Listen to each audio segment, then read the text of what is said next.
Hello my lovelies, how are you? So the last time I filmed was basically just saying what was happening with my life and how depressing I am. yeah. But as you can see, I'm a little bit better. Obviously I have my bad days and good days. Today is a good day, hence why I am filming today.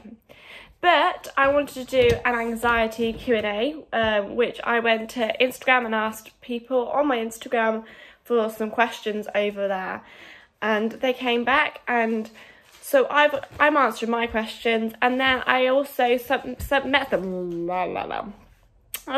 somebody on the ward called Elizabeth, and she's gonna tell us a bit more about her, what she has, what her opinion on the wards, and how she, because I don't self-harm. One of the questions was how to deal with self-harm, so she's going to hopefully say how she copes with her self-harm, because I can't help you with that, because obviously I don't self-harm, never have self-harmed, which I am very lucky that I don't. I just cope in other ways, but I'm sure Elizabeth will happily help and hopefully give you the information that you need for that. But with further ado, let's get on into the video. I've missed doing that so much. So, what are my coping strategies? For so long, I didn't know what my coping strategies were to get better. Well, not to get better, but to calm myself back down again. Because if you have panic attacks and stuff, you'll know, like, it's so hard once you're up in that level to calm yourself back down again. But my thing was, like, I found in hospital was listening to music with people.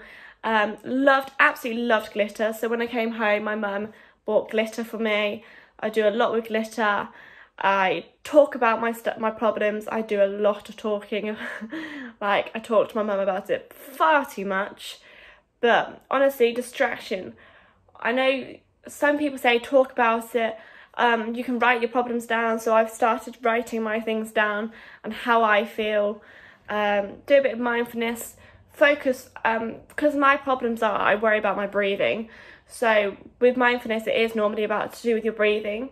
But I've been told, like, to focus on something that is continuously still, say, like this bottle, say, and just, like, say everything about it. Like, describe it, basically. And then that will just bring you back to focusing on now, instead of, like, worrying about everything else. But yeah, so what I found distracted me was glitter, talking about it, distractions. My mum's also bought me, like, loads of different things, like Rubik's cubes and different stuff, and yeah, and I try, sometimes I always like to push myself outside my comfort zone. Some people don't. I mean, I have been, like, to the shops and stuff. I've had, like, a full-on panic attack, but I've done it, and I like to do that because if you stay in your comfort zone, then you're never going to get better. So you need to push you outside your comfort zone, and hopefully one day, well, you will get better because you've pushed outside your comfort zone. You need to get outside your comfort zone to get better, is what I'm trying to say, in a long-winded way. Brilliant! Well done, Rosie. Whoop whoop. So another person asked me, what was my turning point? So I came out of hospital on a Friday. I literally slept all that night and all Saturday, and on Sunday I was an absolute mess. I had to go see the crisis team in Warwick, and I absolutely hated it. I didn't want to do it. I was so tired, just wanted to stay in bed. But my turning point was, like, my turning point was my nephew kind of suffers with, like, not anxiety as such, but, like, he worries, and I don't want him to be impacted by my worrying and my anxieties. I don't want that to impact on his life. So my turning point was for my family. Like, I need to do this to get better so that I can actually be there for my family and support them with my family and support and have, like, because I'm not working at the moment, like, the turning point for me was I need to work. I need to have money. So I need to get myself better to be able to work again, to get myself money again. So that was the big turning point. Like, honestly, do it for yourself, do it for your family, do it for whoever, but mainly for yourself. Like, honestly, do it for yourself. Like, so obviously, like, because I need money, I need to get better. And I know sometimes I always say this to myself, like, I've had days like someone asked me, how are you now? Like, I'll answer that question in a minute actually. So the next question was, how did I stay strong? So kind of linked to that, I stayed strong for my family. I made in hospital, I had loads of photos of my nieces, my nephews and stuff, and my sisters and my brother and my grandparents and my parents, and I literally just stared at them. I'm not stared at them, but I looked at them every single day, and I knew that I had to get myself better for them. Like, I had to stay strong. I couldn't just let myself go and not keep trying, because they wouldn't want that from me. They would want me to be better, and they want me to be happy again. So I had to stay strong for them. So by looking at them pictures, it kind of like motivated me. I don't know if that's how you would do it, but by looking at pictures of my family every single day motivated me to get out of bed and actually try to like have a shower, or even if it's something small, like have a shower, or you know.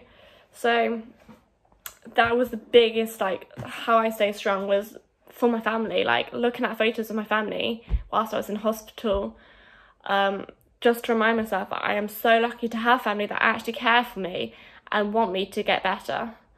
They FaceTime me every single day, so that also motivated me to get better. I have the most supportive family ever. Like, my mum's like my best friend. She's been absolutely amazing with this all, and I honestly couldn't wish for a better mum during all of this, because honestly I have been an absolute nightmare. Like, I'll wake up crying, I'll be like, Mum, I want my mum. But no, basically she's amazing. Someone asked me, how am I now? Well, obviously we all have our good and bad days like anybody else, so I've had my good and bad days. Some days, like today, I am really motivated. I want to get stuff done. I want to go to work. However, I'm not well enough to go to work yet. But I want to get stuff done. I want to be productive and get ready for the day. Other days, I have really bad days where I just want to stay in bed and not get dressed, not have a shower, not do anything. And I've had them. I mean, I had one on Friday, I think. But I've literally tried my hardest to get myself up and ready, and today I was saying to my friend this morning, like, today is the first day I've actually put a pair of jeans on since I've come out of hospital, which was 3 weeks ago, because I don't actually need to. If I'm at home, I want to be comfy, so I wear joggers, but it feels nice to be able to like put together more than just wearing joggers. Another thing that helps me daily is keeping myself busy again. Every day I write myself a to-do list, and I try and get as many things as I can on my to-do list. So I'll write that either the night before or definitely in the morning. So I try to do it the night before, and I will literally follow it, and that motivates me, because if I don't have a to-do list, I slumber. I literally will be in bed all day if I could. So that's how I manage my anxiety, because if you keep yourself busy, you're not going to be constantly thinking or worrying. Well, that's the thing. That's how I do it. I like to keep myself busy.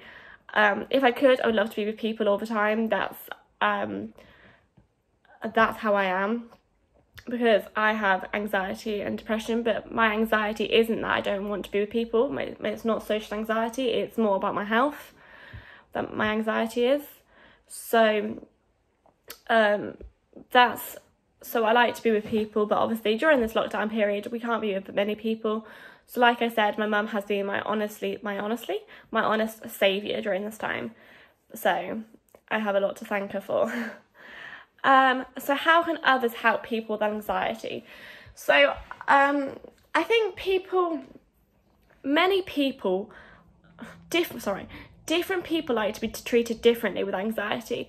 So when I was in hospital, there was a lady who was like really firm, and that didn't suit me. It made me upset. Like, I didn't want to be treated like, I didn't want her to be firm with me. I wanted her to be kind and patient, and that's how I like it. So, but some people like to be firm and like, you know, so I like someone to be patient. I would like somebody to listen to me and to listen to what I worry about, and then like not exactly give me ways to cope, because I should know how to cope on my own, but just to be there for like an ear to listen to. I don't think anybody should be able to, nobody should give, like, obviously just be there to listen, because the way someone can get better is by themselves. You can say as much or do as little as you want to help somebody, but to help somebody, they have to help themselves. Like, I have counselling once a week, and that's helping me incredibly. But if I don't do the work to help myself, then I'm never going to get better. So the work comes in from yourself, but it is always good to have supportive friends and family to be there to listen to you as well. That's what I think. Any tips on helping me feel relaxed and calm? I don't know, like I said, different people have different coping mechanisms. So mindfulness, mine was glitter, paints. I like to get dirty.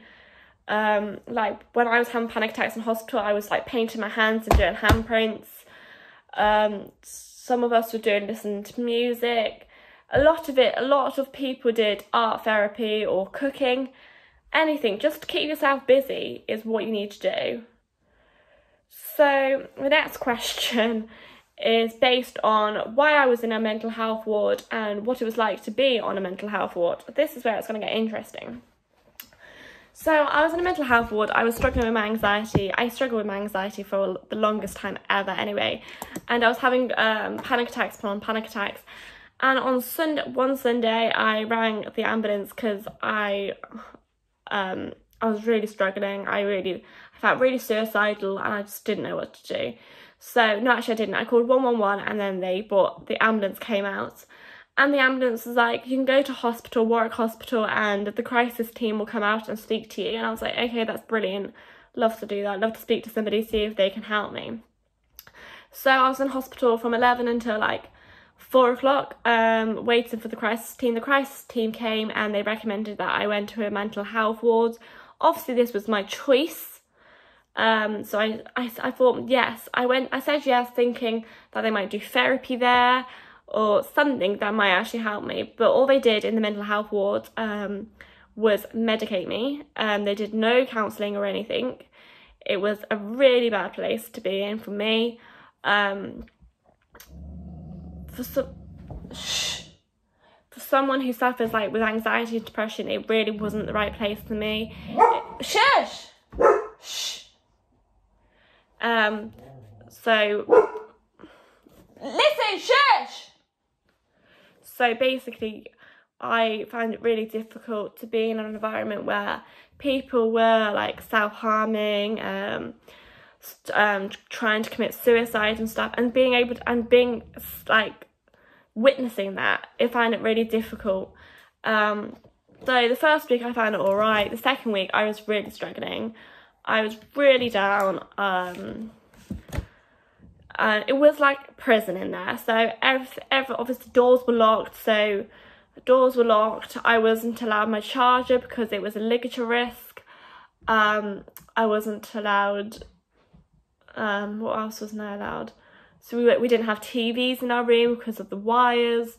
It was just so much I missed, and like we didn't have duvets or anything, and it was horrible. It was like a prison, and I knew in there, my mum knew that, me and my mum knew that whilst I was in there, I was not getting better. I was literally deteriorating, and I thought because I put myself in there, I would be able to go out whenever I wanted to. But because I was so emotional, so upset, they didn't let me. They thought I was gonna harm myself when I got home. That I wouldn't be able to look after myself. So I had to stay there for 2 weeks, and then on one Friday, they were like, "Oh, you can go home on Friday," and I was like, "Brilliant, I can go home." And then on that Friday, they was like, "Oh, I don't think you're ready to go home yet," and I literally had like a meltdown. I was like, "I need to go home. If I stayed here for another week, I would literally have like a mental breakdown." And so I rang my mum. I was like, "Mum, just say anything you can. I need to come home." So then when I came home, so I was allowed to go home, my mum was like, I'm going to have a week off work. I'm going to look after her. I'll be in charge of her medication. and everything, and they let me come home that night. So I came home on Friday night about like 8 o'clock. I came home absolutely zonked, but honestly it was the best thing. Like, yes, I have my bad days still, but nothing compared to what I was like in hospital. I was an absolute mess. I was crying constantly. I was pestering the staff. I literally was not myself. Like, I just wanted to go home. I felt nobody would listen to me because they had too much paperwork to do, and quite frankly, they didn't give two shits about what we thought. They would just wanted to get on with their paperwork and make sure the paperwork was up to date. And I felt like I was annoying them. I probably was annoying them, but my anxiety is I like to speak about my problems, and I didn't feel like they had the time of day to listen to my problems at all.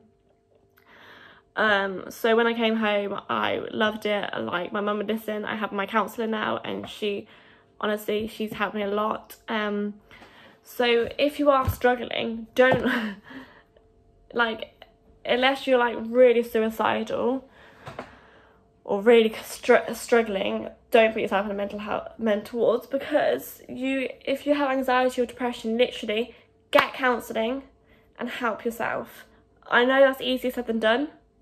God, trust me, I've literally been the lowest of lows since, like, this is like, I've never been this low before.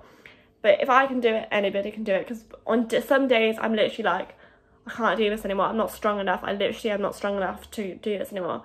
But you got to remember who the fuck you are, because you are strong enough. You've only been given this life because you are strong enough to cope through it. And if you can't cope through it now, then just keep trying. Small steps will lead you to become the better and stronger person and get yourself back to where you were before. And I literally, some days I think I can't do this, like, I'm never going to be back to where I am, like who I was and how happy I was. But, you know, I am. I've done it before, and even though this is like the lowest of low I've been, I can do it again, and I know I can. I've just got to stay positive, and I know sometimes that's easier said than done. But honestly, I'm so grateful for, like, I've had so many nice messages from you guys, and honestly, my family have been the most supportive family ever. I've absolutely loved having them, and for them supporting me and stuff, even when I sound ridiculous. I must say the most ridiculous things when I've got anxiety. I worry about the most ridiculous things. But just know you are not alone, because when I was in hospital, I felt, and sometimes now, I still feel alone. You are never alone. Like, if you need me, message me. Like, nothing you can say will be stupid, because trust me, I've probably already said it myself and said that I sound stupid, because I do that. I do sound stupid with half the things to say, but, you know, if that's your worry, then you're not stupid. You can't help what you worry about. So you've got to think, if it's worrying you and if it's bothering you, then you need to speak about it, honestly. And this month, November, is Men's Mental Health Awareness Month. So men, please remember to speak up, be honest about what you're struggling with, and just be there for each other, love each other, care for each other. And men, please don't feel that you can't speak about your problems, because trust me, we all have problems. It doesn't make you weak that you're struggling. It actually makes you so much stronger for being so honest that you are struggling. And I literally love it when people are honest about how they feel. So if you are struggling, male or female, anytime, any day, any night, whatever I'm trying to say, you know what I'm trying to say, please do feel free to message me. I'm going to listen to anybody, because I know what it's like to suffer, and I don't want you all to suffer alone. So that's my bit, but like I said, Elizabeth is going to be doing her bit. So this is Elizabeth. Hi, my name's Elizabeth, and today I'm going to be sharing my experiences with mental health, within going into hospital and everything. So my mental health started when I was about 13 years old. I suffered with low self-esteem, I was self-harming, and I was taking overdoses. Just loads of things like that really. I was just self-destructive. I was into CAMS, and I had CBT through CAMS, and they like discharged me to my doctor because obviously like I was approaching 18, and because CAMS is for under 18s, I could no longer like be with them. At this point my anxiety was really bad, and I felt like the CBT triggered my anxiety. That brought along like a load of different problems, and they put me on some medication. I think it was sertraline to start with, and then that wasn't working out, so they put me on citalopram. That wasn't working, so they put me back on sertraline, and then they put me on fluoxetine, and that wasn't really working. So kind of just kept going around in the cycle of that form of medication. And then say when I was about 19, I decided to, because I'd been working, I decided I wanted to go back into education. So I did an access course. I just like, I can't really explain it, like my mental health deteriorated again. And then they put me on mirtazapine. I had a really bad reaction to that. It caused me to have like a seizure, and it made me like really anxious, couldn't stop shaking. I just couldn't see straight out of my eyes. Like everything was so blurry and it felt like it wasn't real. So they stopped me on that like straight away. And then I was too scared to try another form of medication because of the experience I'd had with that one. So they told me to phone IAPT, but because of the experience I had with CAMS, I didn't want to phone them because I was really anxious, and I didn't want my mental health to get even worse than it was. But my self-harm continued, and then I left college, got into university to study medical science. I was working, because due to coronavirus, everything got like obviously all the colleges shut.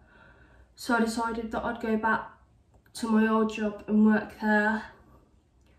So I was working like, because my mental health was so bad, I was just working as many hours as I could. I was working like 6 days a week, full days, just to keep myself busy, and so I couldn't think. Anyway, I decided to, because it's my birthday in the July and I was due to start university in the end of September, so I stopped. So I finished work and I was like, I'm gonna have like my birthday to myself and just like enjoy my life a little bit before I go to uni.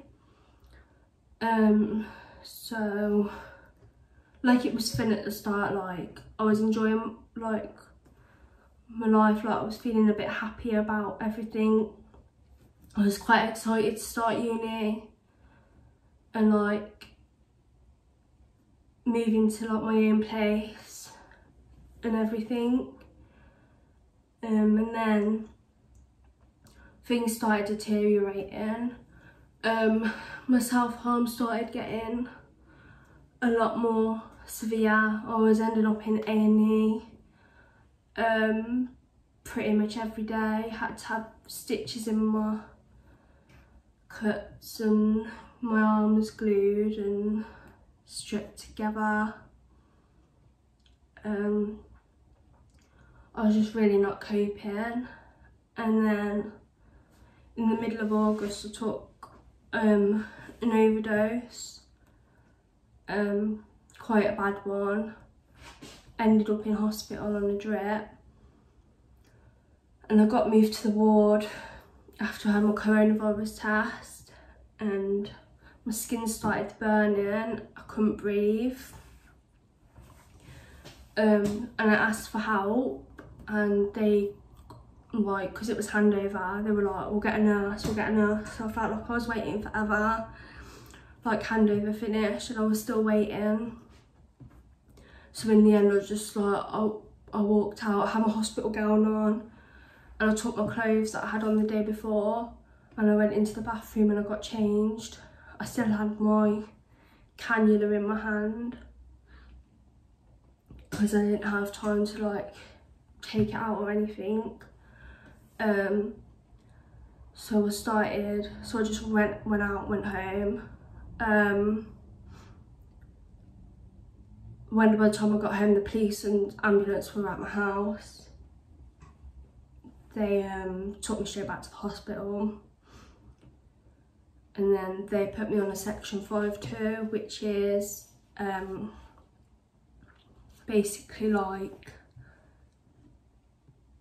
where you have to stay in hospital for up to 72 hours.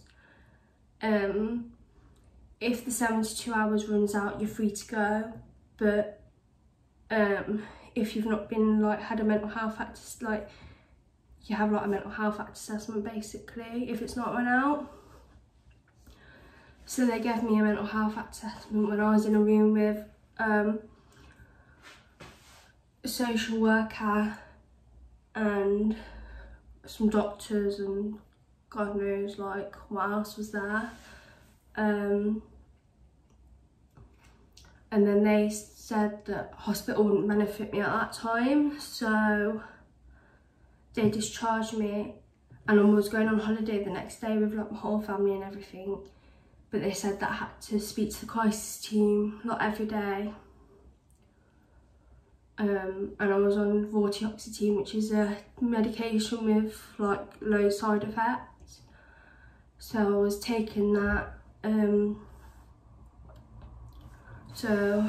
I was on holiday and I just felt proper crap. Mood was really low. Just wasn't enjoying myself at all.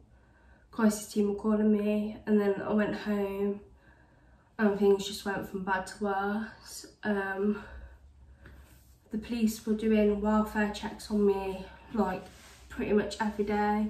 I was seeing the crisis team every day. I ended up on a section 136, and the police took me to a place of safety where I had to have another mental health act assessment. And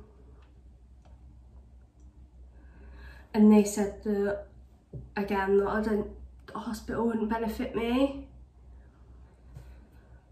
So I was allowed to go home from there. I went home seeing the crisis team every day again. I was just getting really suicidal. I told the crisis team that I had a plan, and then like a few hours later a social worker phoned me up and told me that if I don't come in willingly, so as an informal patient, then they'll send doctors out to my house to do a mental health act assessment, and then I'd go in on a section, most likely. So I went into hospital, was on the COVID ward for 3 nights, I think it was. And there they have levels, so you've got level 1, which is hourly observations, level 2, which is 15 minutes, and level 3 is where you've got member staff with you all the time. I went in on a level 1 and I had an incident, so they put me on a level 3, and the level 3 was like, so you got like no bathroom privacy, they watch you sleep, you got to have your hands out the blanket, can't, but basically you've got no freedom at all. So I was on that. and then I got moved up to an acute ward. I was on this acute ward for 6 weeks all in all. I was told that I'd probably be there for 3 days, and obviously that escalated into 6 weeks on that ward. So when I first moved up to the ward, I was put on a new so I was still on my vortioxetine, but they were slowly increasing my dose. I was put on a mood stabiliser, and promethazine, lorazepam and zopiclone 7.5. So I was on all them 3 to help me calm down and sleep at night. But when I first got there, because I was scared of taking medication, I was concealing my medication, hiding it, and I just wasn't taking it. I wasn't sleeping or staying awake for days on end. I was refusing to eat and drink. I was just really not me at all.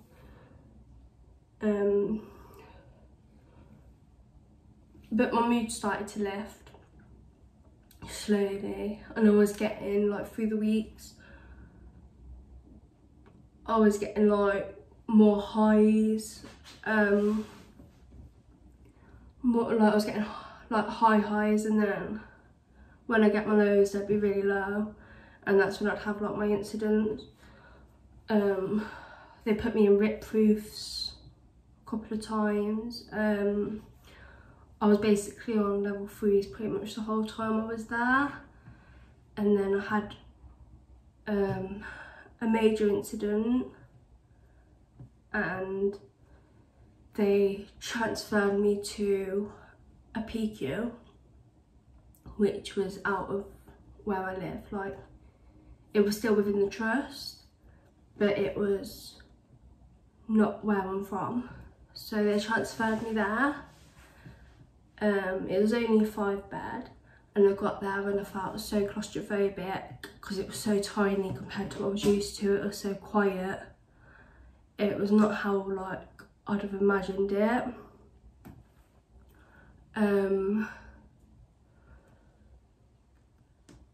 So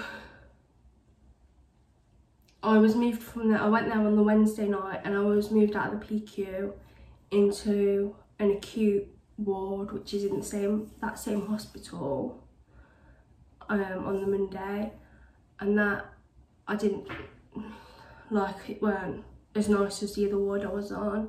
The staff weren't as supportive. It just wasn't very nice.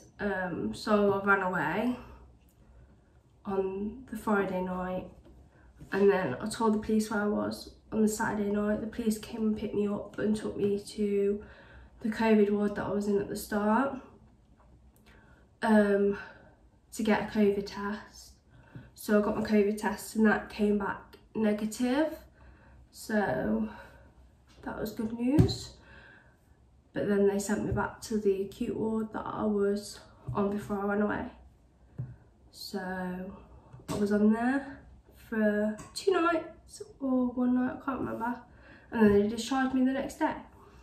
But the doctor called me, the doctor was horrible. She called me manipulative because I ran away, and yeah, she was horrible.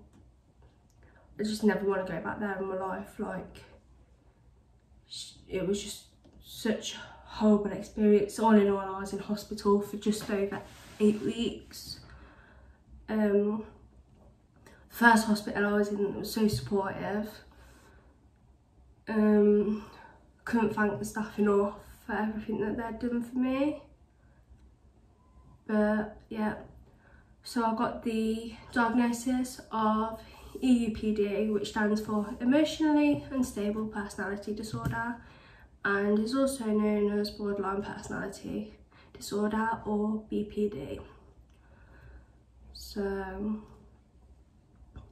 yeah, I came out of hospital, and the day after I came out, I got told that there was one of my friends that I made on the ward had coronavirus, so I had to go for a test. My test came back positive, so I had coronavirus. I've had like no symptoms really, just a bit of a cold.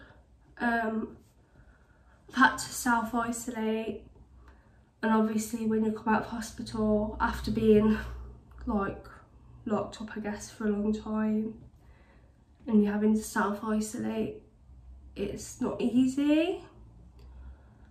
But my isolation ended yesterday, so I'm hoping I'll be able to lift my mood a little bit and go out, well, at least go and do some shopping because we're now in tier 3. But yeah, anyway, so I'm gonna stop rambling on, but that's basically my story in a nutshell. But if you've not already switched off because you're fed up of listening to it, I'm gonna go now. Thank you so much for watching the video. I hope it helped you, and I hope you enjoyed watching it as much as I have filming it. I have missed talking to you guys so much, and hopefully I'll be back in there with making more videos very soon. So I hope you enjoy the rest of your week, my lovelies, and keep smiling, stay positive, and I shall catch you all very soon. And please, I haven't said this for a very long time, if you haven't already, please go like, comment and subscribe. Many thanks, see you soon, bye!